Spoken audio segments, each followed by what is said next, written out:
It is 8:12 now, Alabama's Morning News. I'm JT, and joining us now to talk a little bit about Mark Zuckerberg's change of heart is James Czerniawski, who is a senior tech and innovation policy analyst. James, welcome in. Thanks for being with me. Thanks for having me. Yeah, so Zuckerberg, as we all know, runs Meta, Facebook, and everything associated with that, Instagram, and some other threads. Now, he has come out, I guess a video popped last week where he has said, I'm going to be making, a sweeping change across my whole entity and empire here, that I'm all about free speech now. And a lot of people know that it leaned left and it throttled a lot of people that had conservative thoughts and points of view. But all of a sudden, Donald Trump sweeps the election and the whole nation wanted change from the insanity of the left. And now Zuckerberg, can I come to Mar-a-Lago, Donald? I want to talk to you. And what the heck seriously, all of a sudden, this guy is a bandwagon fan of social media influence. And and I guess as a businessman, when in Rome, right? Yeah, elections have consequences, and I think that the technology companies are certainly keenly aware of the dynamics that are now at play with the return of the Trump administration here in 2025. Just in a few short days, President Trump will get confirmed to go and be sworn in as the next president of the United States, right? And I think everybody understands, what the importance of that is. I mean, Mark Zuckerberg, at least to his credit, back in 2019, had given a speech at Georgetown talking about the importance of free speech for him, but what he personally likes versus what the company itself might want to do are two different things. But the changes that they are making are notable, and they are, I think, certainly a welcome sight for people that do care about seeing free speech online, more broadly speaking. So I think that is a net positive thing that should be, applauded. They've made plenty of mistakes as a company, and I've certainly been more than happy to criticize them when they've made bad choices. Mm-hmm. But when they do something good, I think it is worth going and giving them the credit where it's due. Well, we remember the testimony that he gave before Congress, where they had him by the what, and basically said, "Hey, your company is doing X, Y, and Z. What is your response to it?" And he really didn't bring much. He's like, and he kind of backpedaled and shifted and just kind of diverted attention in this, But the company behind the scenes, as you just mentioned, kind of had their own agenda on what they were going to do with people's conservative talk here. So when you see him make these changes, ending third-party fact-checking programs and moving into a community notes model, is that like changing the name of DEI policies? We're getting away from that, but we're going to have the just consideration committee. I mean, you're still going to be doing the same thing, or do you believe it is word here that Zuckerberg is going to make changes? Yeah, so I would say that it's a little bit different insofar as that with community notes, right? We already know what that looks like because it's on the platform X, right?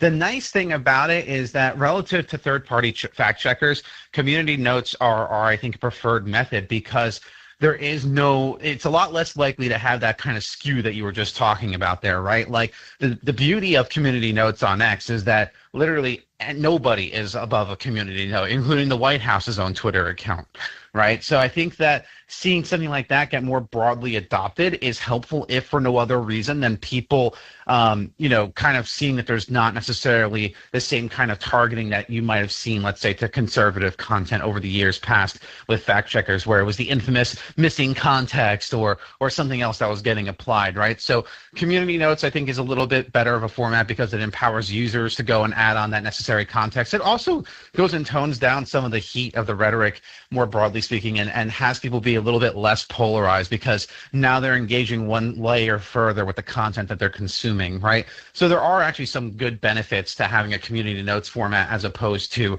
the third-party fact checkers. Well, he's also saying he wants to allow more speech by lifting all these restrictions and some topics that are part of the mainstream discourse, and certainly politics is one of those. So I would imagine him allowing this. I would have thought this might be, flaming the fire, if you will, instead of trying to, bring people together. I mean, and your thoughts on that by lifting these restrictions, is it going to get more crazy?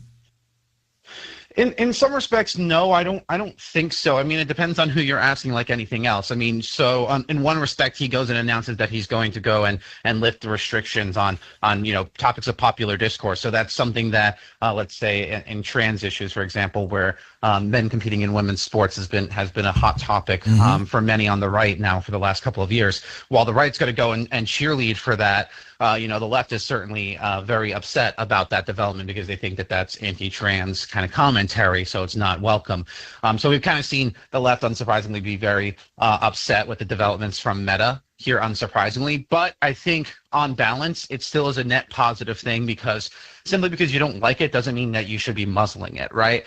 Even if conservatives don't like some of the things that the left might be suggesting on any of these topics, they're not necessarily advocating for it to get removed from the discourse altogether. I think that they would still want to just go and have a place to go and duke it out, right? Whereas the conventional thing with the left on many of these topics might have been that if they don't agree with it, they want to go and stamp it out.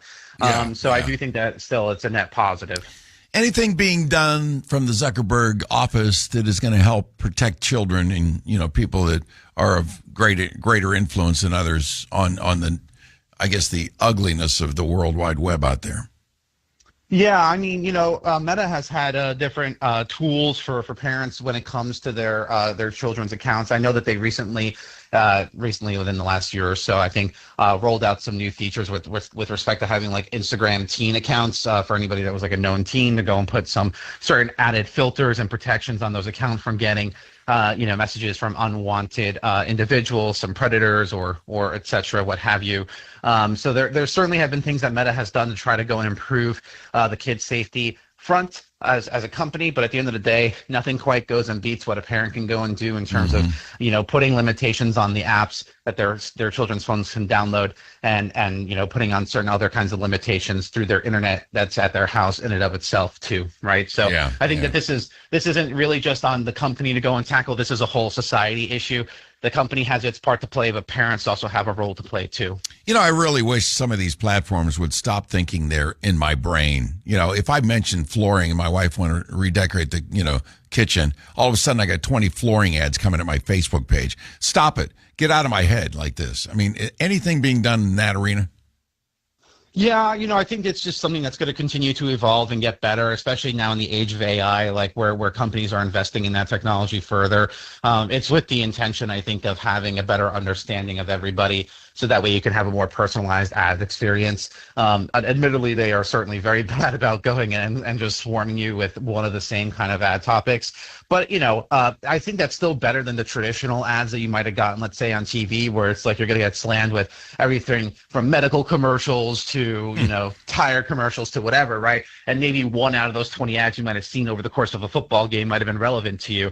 So I'd rather an environment where, 4 or 5 of those ads that I might see over that same time span are going to at least connect me to things that I'm interested in, and as opposed to the traditional format. So it's a work in progress is what I would say when it comes to the advertising. Yeah, and the business I'm in the news business, obviously, and I look at a lot of news things on my pages, and the algorithms then start feeding it to me like a fire hydrant. I'd still like the balance in my personal life of some real things that are going on in the rest of the country besides Senate hearings. You know what I'm saying? Will that ease up or no?